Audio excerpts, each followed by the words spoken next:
All that talk, yeah. Put your hands together for James and Michael. Thank you.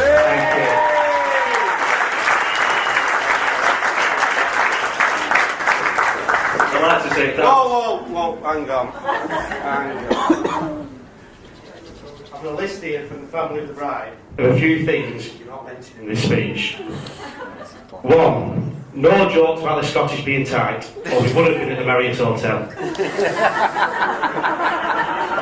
2. No racist or homophobic jokes. Sorry, Phil. 3. No stories about Scott involving drink and drugs. And please, no womanising stories. 5. Whoa. No stories about Scott's sporting successes. And finally, no stories about Scott sneaking up to Lancaster to see my sister. Right.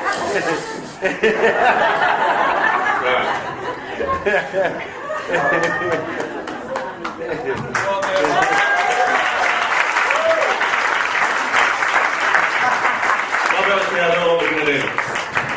Stop now, then. Just bear with us. Just bear with us 5 minutes. We need to go back to the drawing board and have a look at the notes. We have to get some notes now. You're better, you two. What about? Sorry. This is carrying on from the side thing. Yaki, I knew you should invest, man. Just have a drink and I'll have to see where they are.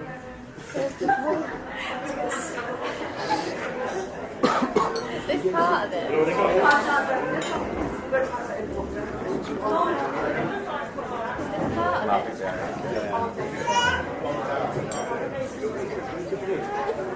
You're right, little man. Hey? Can you turn it up? What do we do now then? No? What do you think? We must have notes to go, I'm sure. Yeah, I've got some notes to go. We'll have to go back and get them. Right. Yeah, come on. James, come on! Don't get distracted now, mate. We've got to get back, come on.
Pick up, James.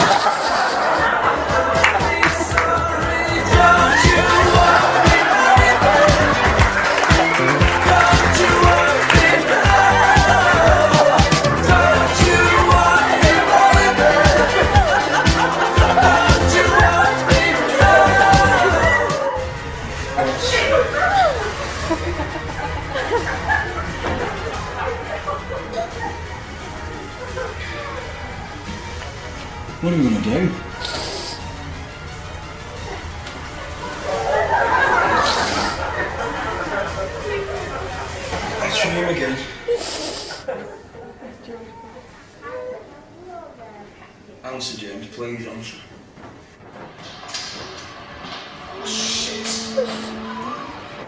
Hey, what have you been doing? I've been looking for these notes everywhere, I can't find them. Yeah, me too. What was you going to put in? We could say something about his education.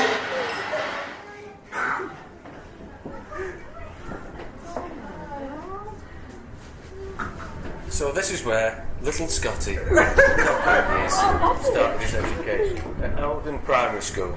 It might look like a prison, but I assure you it's not. It was a tough decision for Mrs. Collins. Where should I send my son?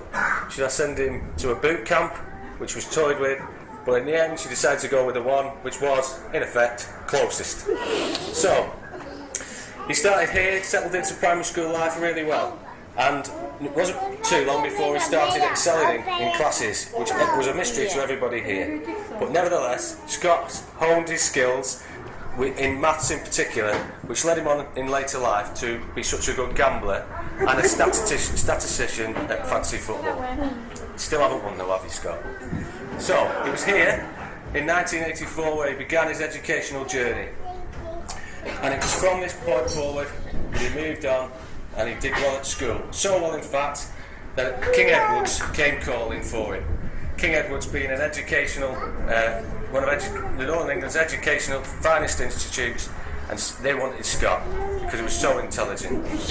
So then we went from being here at Eldon Street to here, King Edward's Public School. Who could believe somebody like Scott David Collins could come to this school? But it's true. And here he is in his little uniform. Unfortunately, his brother Michael was not afforded the same opportunity as him, having gone to Chilton Play School, which was so bad, it's now not even a school. So, King Edward's, a place where Scott could come and learn from the finest teachers in the north of England, and also could be inspired by people such as John Sunderland, who was the chairman of Cadbury's, and people of all sorts of business acumen, people who have been in the medical profession, have all come to this school and followed in its proud traditions. So what did Scott do? Well, speaking to his teachers, one of the things that they have said is that he was an ideal student who excelled in most lessons. Actually, he was an idle student who was expelled from most lessons. So, one of the things that Scott did do though, he became an amateur entrepreneur. There were several business ventures that he got into, the first of which, his first real business venture, was when he was borrowing car badges from the cars in the neighbourhood and selling them to the other kids in the school.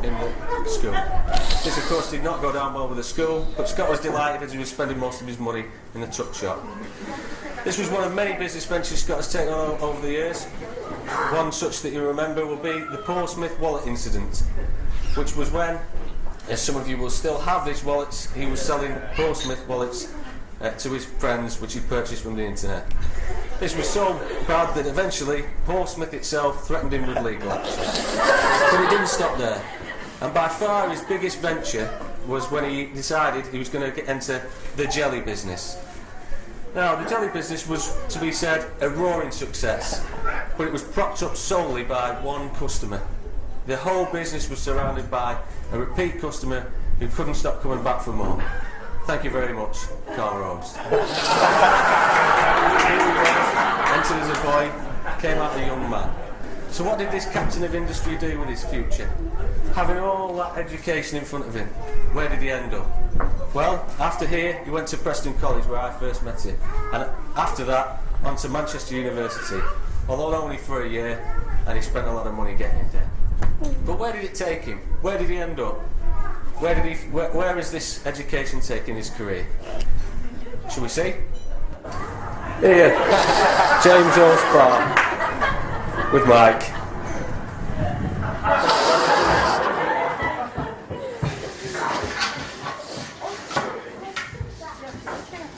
Oh, hold on, I think I've got something here actually. Go on. It's a testimonial from a bit back that I got. He's arrogant, rude, obnoxious, selfish and disrespectful towards others. Bloody hell, that's a bit harsh. Who's written that? Mum. Well, she doesn't know about anyone. What about not so drive then? That knows the last name.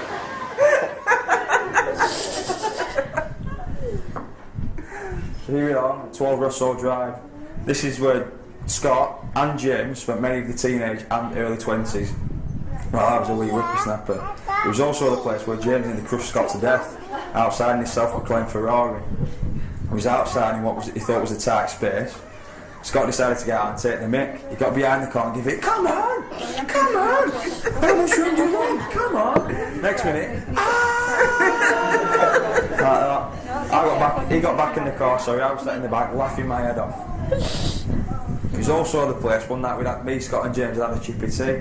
I took it upon myself to get the 3 plates and walk them down the stairs, or I tried walking down the stairs. I actually fell on my backside. I went to the bottom, I got the sympathetic reply of, have you got gravy all over yourself? And the nice lads. Also here, Scott, this is where he began. Now he's a TV buff, he loves his Sopranos, he's 24, he's Breaking Bad, The Wire, Game of Thrones, etc. But that TV obsession actually began here with a series, the camp series, that is Ally McBeal. And James liked it too.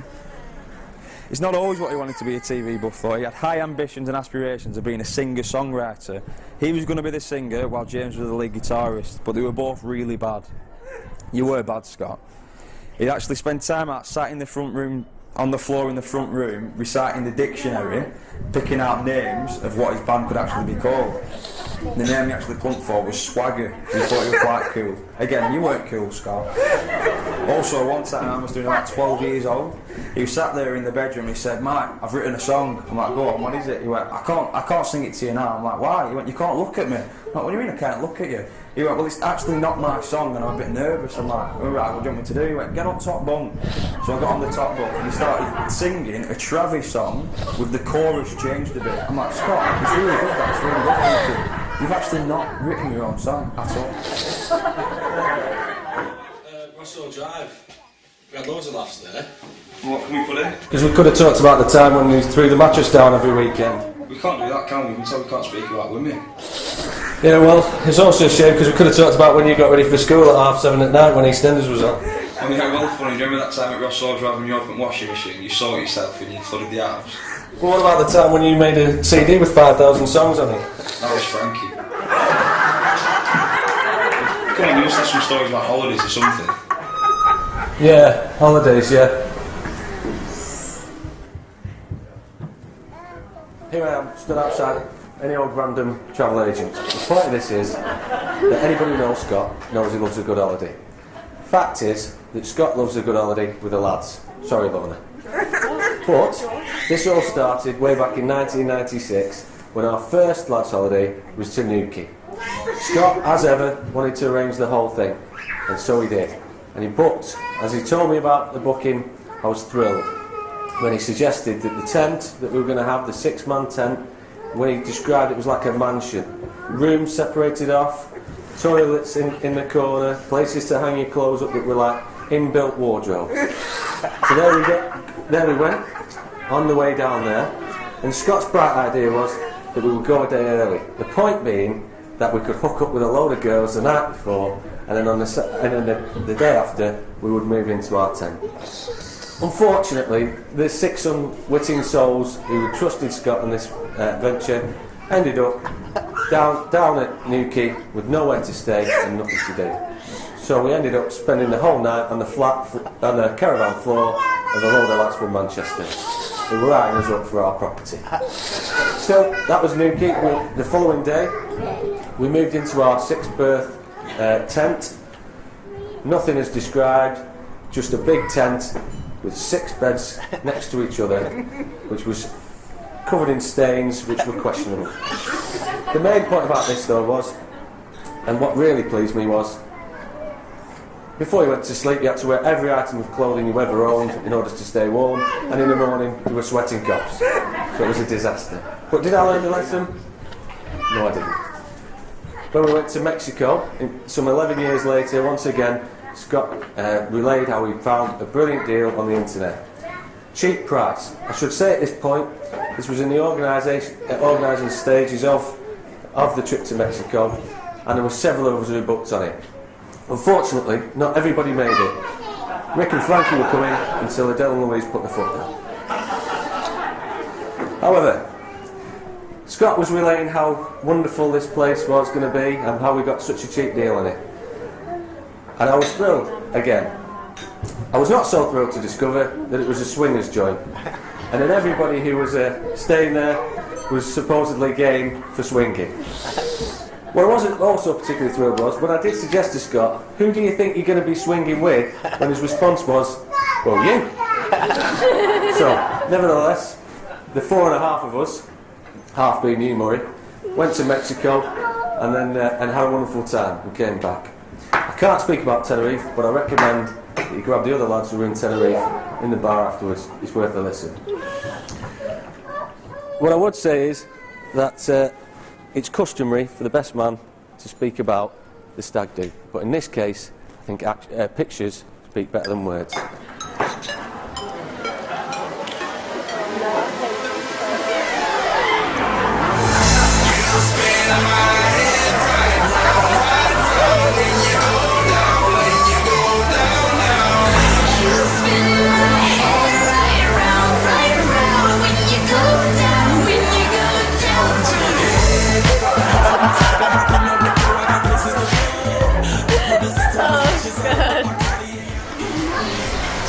Cheers, love.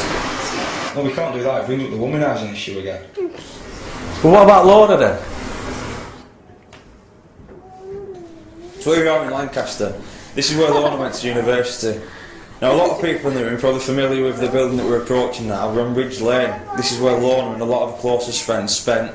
They lived, in fact, during the time at university. Now, I say Lorna was studying at Lancaster. She was actually studying occupational therapy. Now, for those of you who don't know, that's actually a subject which involves looking after people that cannot look after themselves. And then you were talking about a 34-year-old man that still takes his washing back to his mum. So anyway, when I say Lorna and her closest friend spent some time here, in fact, it got to the stage where Scott was spending some time here. In the early stage of the relationship, we had a lot of, it's not my bird, it's not my bird, what are you going on about? She's not my bird. I said, Scott, at the end of the day, if you're sneaking off to a train station, getting a train to Lancaster on a Wednesday night to do a pub quiz, that's your bird. Now eventually everyone seemed pretty happy with it, but there was one person that the news had to be broken to gently. Now that one person that weren't happy was Dave. Dave, otherwise known as Tunhead more commonly, or to his dad, Big Gay Dave. Now there was one night in the curry house when all the lads were out having a curry, all sat round, Scott receives a text message. Who's that? You mean? Who's that? Tomo. It's Lorna! It's Lorna! Lorna's texting Dave! Tunhead! Lorna's texting! Dave didn't take to it too kindly. He hopped up off the table and stormed out of the curry house. Not best pleased at all. But eventually they had to come to a point because they knew there was such an obstacle in the way in telling Dave. Lorna was in fact scared of breaking the news to her big brother. Now that news eventually came on a pool night on a Monday night. Scott and Dave used to play for the same pool team. He was out playing pool, he was at the Regal. Now Scott needed a lift home, and the lads had decided amongst themselves that Scott had to get in with Dave. Now bearing in mind that all of that night, Dave hadn't spoken to Scott for a whole 3 hours, barely even looked at the man. But here he is, he has to give him a lift home. Now he gets in the car, the first thing he does, he breaks into that horrible, annoying habit that he does, Scott. We're going to have to talk about Lorna. And that's when he brought the news gently, and I think eventually the news is settled down well, and eventually we'll hear it today. But there was, in fact, there's still that burning feeling inside Dave's head where he had to get his revenge, and I think he got it.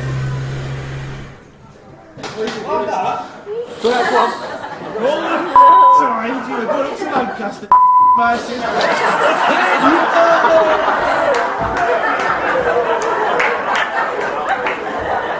Talk about Lorna, it'll upset Dave. But look, we've got to get back. What are we going to say? We'll figure it out when we get there. Alright, I'll see you there.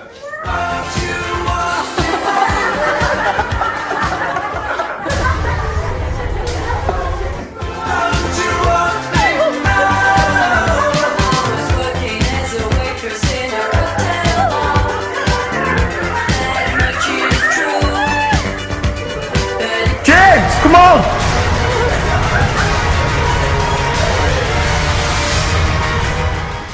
Come on, let's just get in there and say a few nice words. Not much more we can do, we're going to have to, aren't we? Yeah.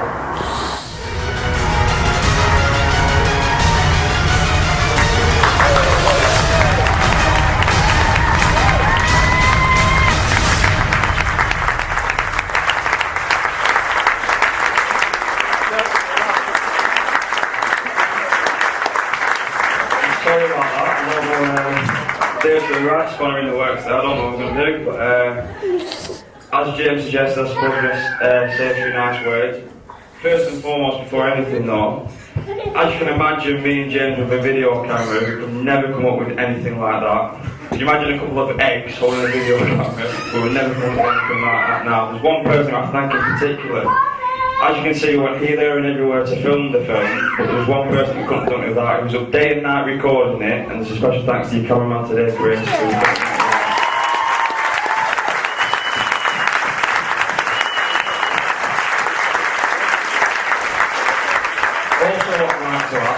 I lost count at about 76, but is there anyone in the room with an official tally of how many times James did that in the video?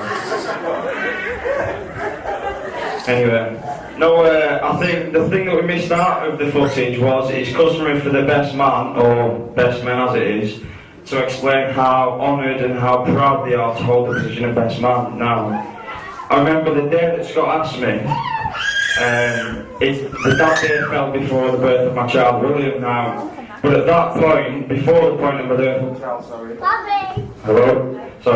before that day came, I said to Scott openly, I said, thank you for asking me to be best man, that is officially the proudest moment of my life.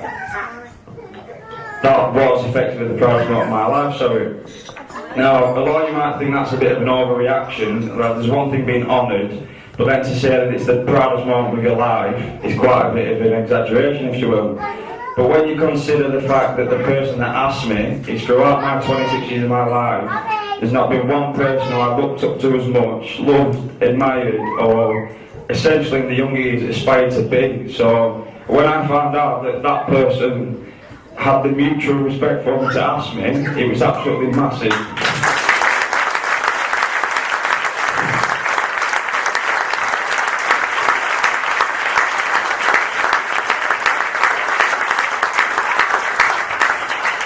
Now, obviously, I've known him 26 years, obviously, he's my older brother. Now, I could fly around this room, the microphone is.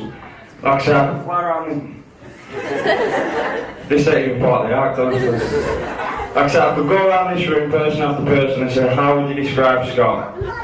No, I get a mixed bag. I get kind, caring, intelligent, witty, funny, rude, arrogant, obnoxious.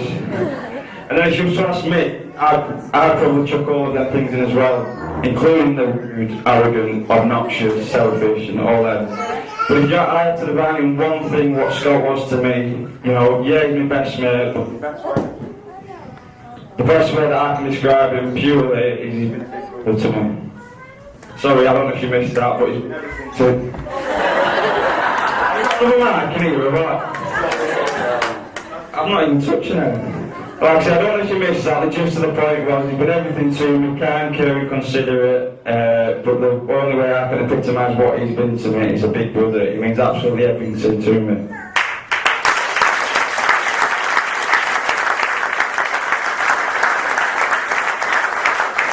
Now again, looking back, because it's been all my life that I've known the lad, I've seen him through his teenage years to his early 20s to his early 30s. Now there's been points, and I'm sure Lorna won't mind me mentioning, there's girlfriends that have been and gone. And when I've met them, they've not been bad people at all, but it's a case of something just wasn't right. And I think Scott obviously agrees with that themselves. And then Lorna came along, and then everything after that was just like, I honestly thought this is the one that'll turn Scott, this is the one that'll settle him down. And as you can see today, I know she's got a tissue to her eyes now, but she looks absolutely fantastic today. She has settled him down. She's given him 2 beautiful sons. They're a fantastic family, and I couldn't ask for anything more as a couple. And I'm so happy that I'm here on this day.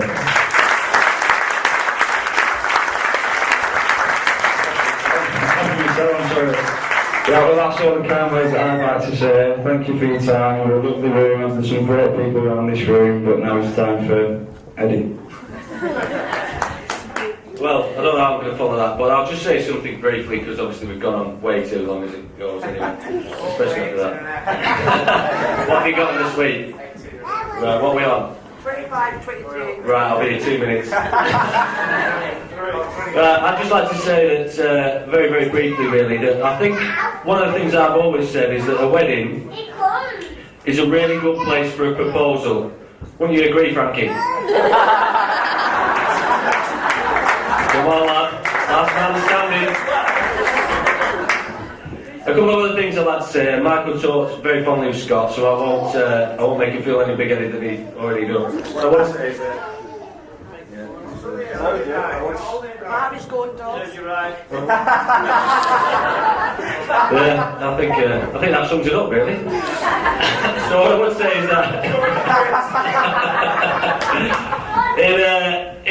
in many respects, although he's not my brother, he's my best friend. I always think of him as a brother, and he's the brother that I've never had. And I have to say, we've been through thick and thin together, and he's arguably the biggest pain in the arse in my entire life, but I love him to bits. And I suppose the biggest compliment I can say about that is, whenever the chips are down, and whenever I'm in trouble, he's the man I go to, and it's him who I seek advice from. So I'd just like to say thanks for that.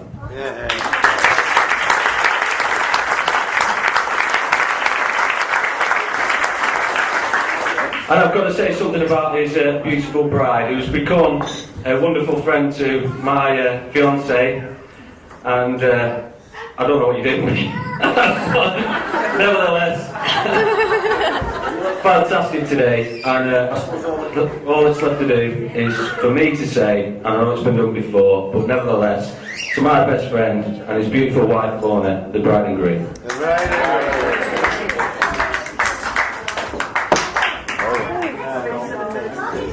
Hold on.